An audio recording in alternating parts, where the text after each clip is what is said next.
você? Seja bem-vindo a mais um episódio do podcast Agile Day, promovido pelo PMI Espírito Santo. Inclusive, estamos em Vitória, né, Brenda? Hoje, 30 graus. Aqui tá calor. Tá quente. Que assim, é a primeira vez que a gente tá gravando esse podcast. Então, assim, agora sim, o propósito desse podcast é trazer grandes nomes, né, dessa área e tudo mais, pra falar sobre, enfim. E a gente queria começar apresentando, eu queria, Brenda, que você já trouxesse pra gente, assim, a nossa convidada, porque ela não é qualquer pessoa, a gente precisa frisar isso, que eu não tinha nem roupa pra conversar com ela, porque eu tava muito nervoso, entendeu? Mas apresente ela, por favor. Eu também. Hoje, eu até coloquei um Mudou blazer até o look, aqui, né? Você mudou o look, mas tudo bem. Pra poder ficar na mesma altura. Então, vamos lá. Ela veio diretamente de São Paulo após o show do Coldplay. Vale lembrar, e está pleníssima. Maravilhosa. Tá pleníssima. A voz parece que nem cantou à noite, mas a gente, entendeu, releva. Ela tem mais de 20 anos de experiência no mercado financeiro, participa da comunidade ágil, já conheceu 22 países e é embaixadora e apresentadora do podcast Mulheres de Produtos. Então, de podcast ela entende. Então, exatamente. Ela tá melhor que a gente, né? Já então... tá acostumada, adaptada.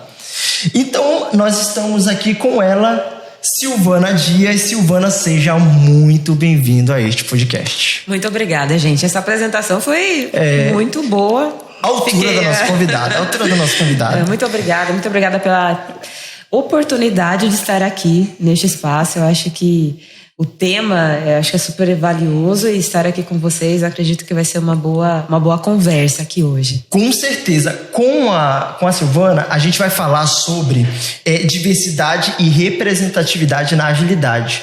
Então, esse tema, de fato, ele propicia, vocês vão perceber isso.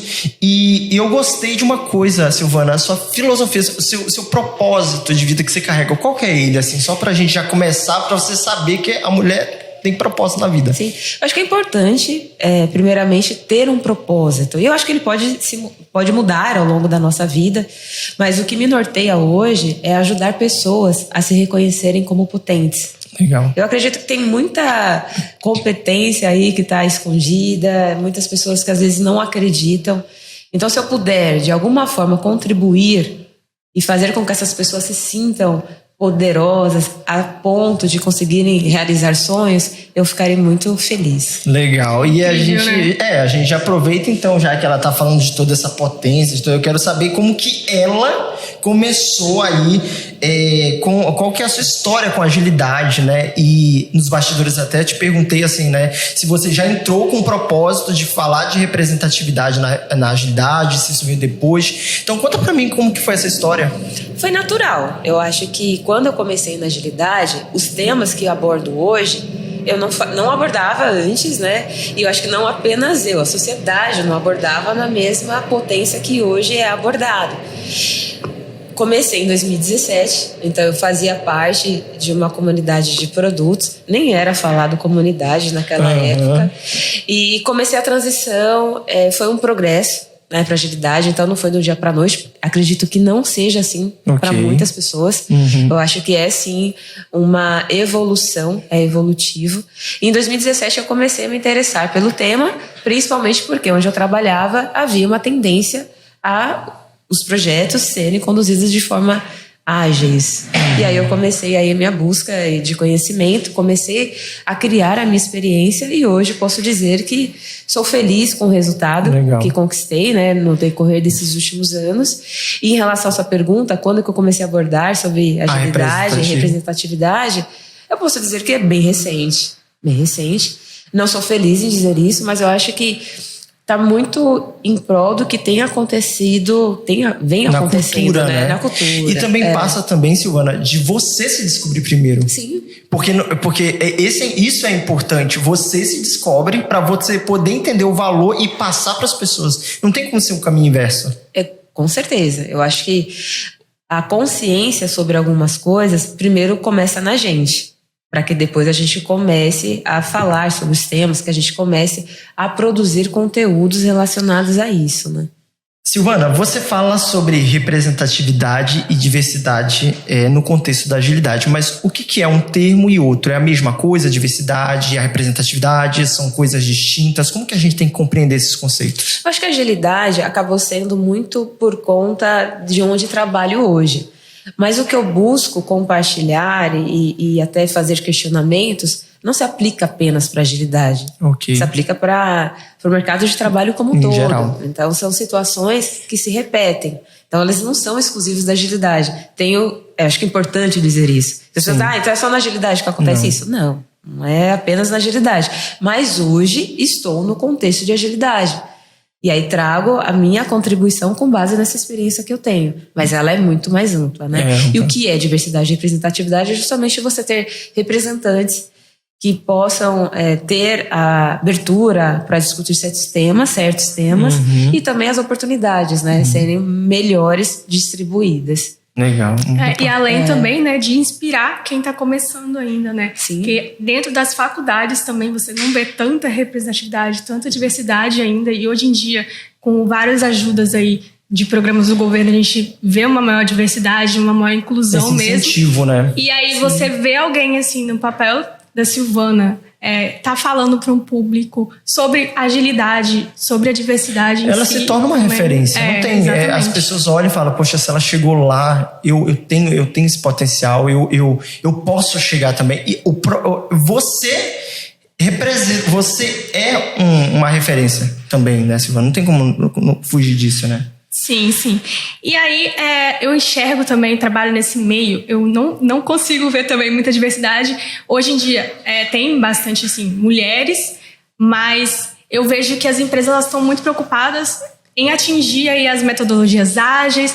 Como você enxerga aí dentro do cenário geral essa evolução na inclusão mesmo de diversidade, representatividade dentro desse movimento ágil? Sim, eu acho que tem mais mulheres, eu acho que ainda não tem muitas. Eu acho que ainda tem muito espaço a ser alcançado. Eu acho que hoje vemos muito mais do que era visto, né, há anos atrás. E eu acho que como que as empresas podem atuar para que isso seja muito mais inclusivo, outras pessoas participem e contribuam, porque não é participação simplesmente por participar, é porque traz resultados importantes. Acho que isso é importante frisar, né? Porque às vezes algumas pessoas têm a tendência a acreditar que acaba sendo uma contribuição que eu estou ajudando uma pessoa. Só que não, você está se ajudando também como empresa ou como empregador. Você está ajudando a sociedade. Então, eu acho que a contribuição é mútua. Acho que todos ganham, né, nesse mecanismo de inclusão. Então, acho que as empresas, eu percebo, pelo menos no contexto em que convivo hoje, ações direcionadas como formação de líderes com objetivos e métricas, que eu acho que isso é importante. Não é só objetivo pelo objetivo, no sentido, eu quero ter mais mulheres. Não, acho que é importante ter números. Eu quero crescer a representatividade de mulheres em X% em X anos. Então, acho que é importante vir acompanhado certos desejos de ações e metas que sejam mensuráveis, que possam ser acompanhadas, porque senão fica apenas o discurso pelo discurso. Silvana, eu queria resgatar algo do que você falou no início com relação à questão da diversidade e representatividade ser maior do que o movimento, maior do que uma necessidade do movimento ágil, né? E aí, quando você fala isso, os números comprovam. Por exemplo, em todo contexto, a mulher negra ganha menos. Ela ganha menos, quer seja empreendedora, quer seja CLT, enfim. Inclusive, o Sebrae, esses dias, revelou uma pesquisa que mostra que apenas 8% das mulheres negras empreendedoras têm funcionário. Então, na maioria das vezes, ela trabalha sozinha. E imagina levar um negócio, enfim. E aí, eu queria saber de você o que esses números mostram sobre os desafios que mulheres pretas têm de se consolidar e conseguir um espaço competitivo. Eu acho que os números mostram que não são percepções, que não é a minha experiência individual. Por muito tempo, eu acreditava que alguns insucessos na minha trajetória era por conta exclusivamente minha, e eu percebi que não, os números estão aí para dizer. Então, acho que os números são referências, e são referências que precisam ser observadas com a devida criticidade. Então, as mulheres negras, elas estão em desvantagem na maioria das posições, porque tem trabalho, tem pessoal, acho que na grande parte, né, das situações. Você comentou do empreendedorismo. Então, além delas precisarem, às vezes por conta de não ter tido acesso a uma educação formal, algumas acabam indo para o empreendedorismo mais solitárias. E além disso, elas são ainda rimo de família, são chefes de família. Então, a problemática é muito maior. Ela é muito séria. E detalhe, o Sebrae, ele está contabilizando os trabalhos formais. Se a gente jogar para informalidade... Tem muito mais. Tem muito que não mais. É observado. Então, o número Exatamente. também ainda não é Sim. 100% concreto. Talvez ele seria até maior, né? E a educação formal que eu digo é que muitas pessoas, infelizmente, por não ter tido oportunidade de se especializar, e não que isso seja que seja mandatório, mas eu acho que é a situação que leva algumas pessoas a serem empreendedoras, o que eu acho não é ruim, mas é ruim o que as levaram a fazer isso. Entende? Entendi. Não que o empreendedorismo eu aprecio, eu admiro, mas às vezes pro sustento da família, isso, é a alternativa entendeu? que é encontrada.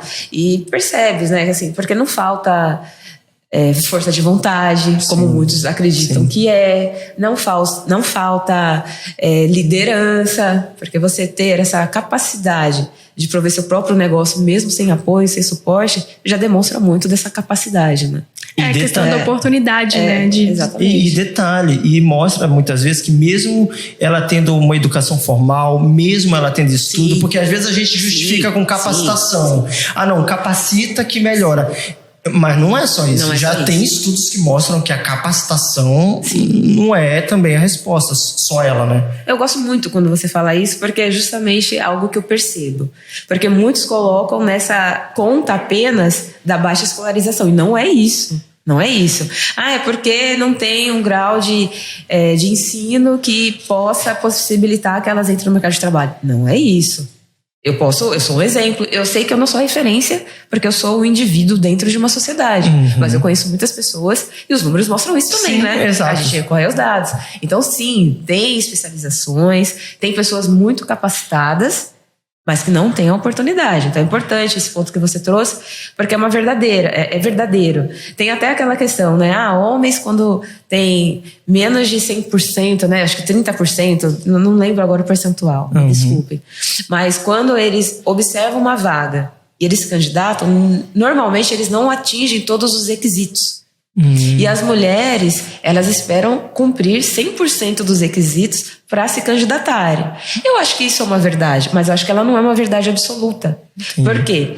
Eu acredito que muitos homens se candidatem para vagas, mesmo não cumprindo todas as exigências, por uma razão óbvia, porque eles são contratados. Entendi. Porque eu conheço muitas mulheres que preenchem todos os requisitos e não são contratadas. Então, eu acho que isso é um mecanismo, até uma armadilha, para dizer que elas não crescem na carreira porque não se candidatam. Então, seria muito simples, né?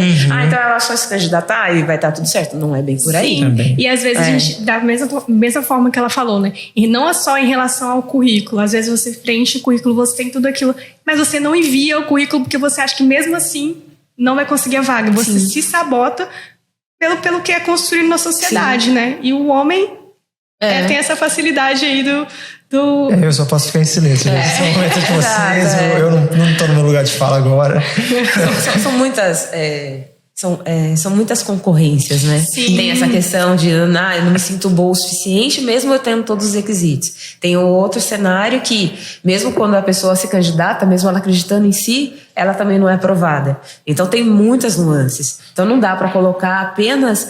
É um problema complexo e multifatorial. Então não dá para colocar apenas como um elemento que seja o que gera toda essa desigualdade que a gente observa. Fato é que quanto mais vozes diferentes nós colocarmos na equipe, maior a probabilidade de você ouvir as dores daquele grupo.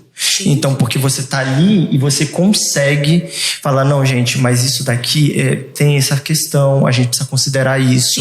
Né? Então, por isso a necessidade também de ter essa galera, né, na gestão, nos projetos, porque elas vão ser a voz que vão, né, pelo menos ali falar para esse grupo, né, ou pensando nesse grupo, né? São pessoas que precisam estar lá na tomada de decisão, elas precisam estar em posições de decisões, porque o poder está onde hoje, né? O poder, na maioria das vezes, está concentrado na mão de pessoas, homens, a maioria, e homens brancos.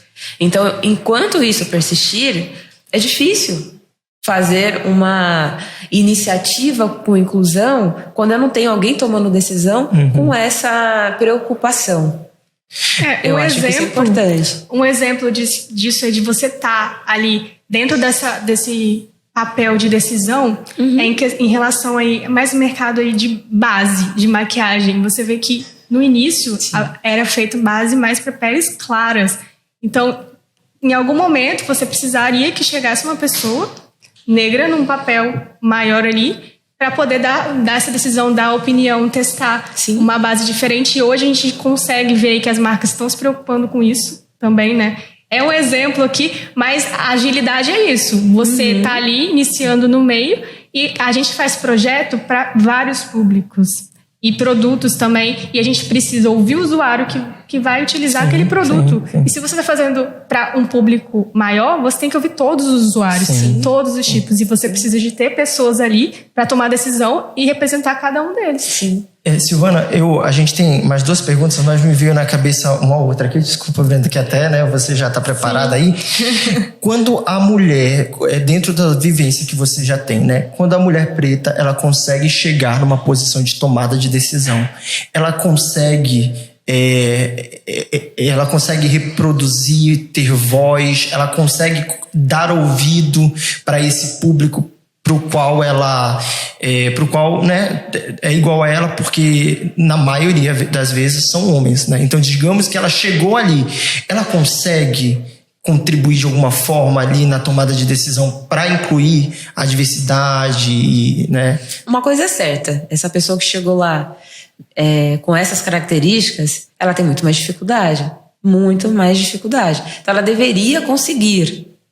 Mas ainda é uma estrutura que uma única ação, ela acaba não sendo suficiente para corrigir e equalizar tantas coisas. Mas eu acho que já é muito bom.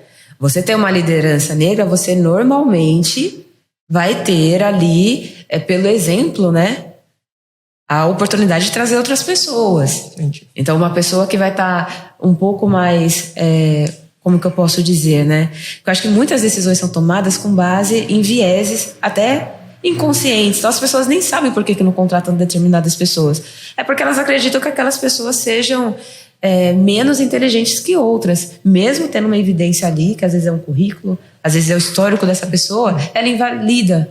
Porque ela tem uma forte tendência a acreditar que aqueles grupos não são tão competentes quanto outros. Então, uma mulher negra que chegou lá, vamos falar assim, eu fico surpresa e muito feliz, mas eu imagino as batalhas que ela não deve ter enfrentado. E sim, eu acho que dá para fazer muita coisa, mas ainda outras coisas precisariam ser feitas. Sim, e para finalizar aqui, né, um pouco esse bate-papo que, assim, por mim eu continuaria aqui muito mais tempo, mas... o que você diria, né?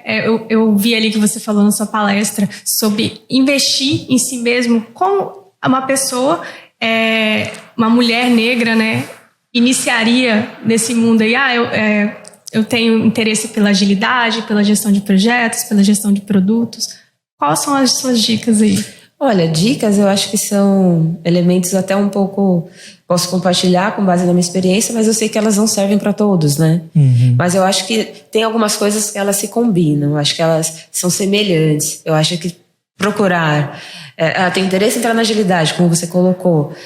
Se inteirar muito mais nas comunidades que existem.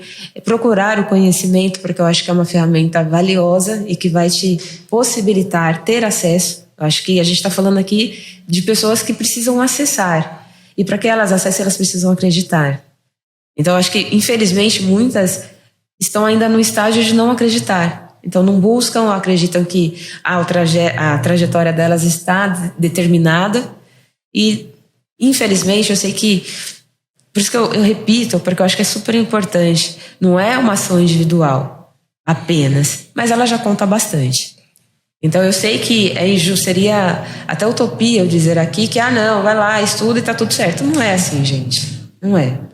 Mas já ajuda bastante, já te coloca numa posição de menos vulnerabilidade. Percebe que eu falei menos vulnerabilidade e não de mais potência. Sim. Então, acho que é o caminho. Então, acho que o que fazemos por nós mesmos, acho que é o que é mais valioso. Então, acho que se colocar como protagonista de fato da sua carreira é isso. É entender o que faz sentido para você, buscar essas ferramentas, se for possível, e acreditar. Eu acho que a partir daí, mas com ações, né?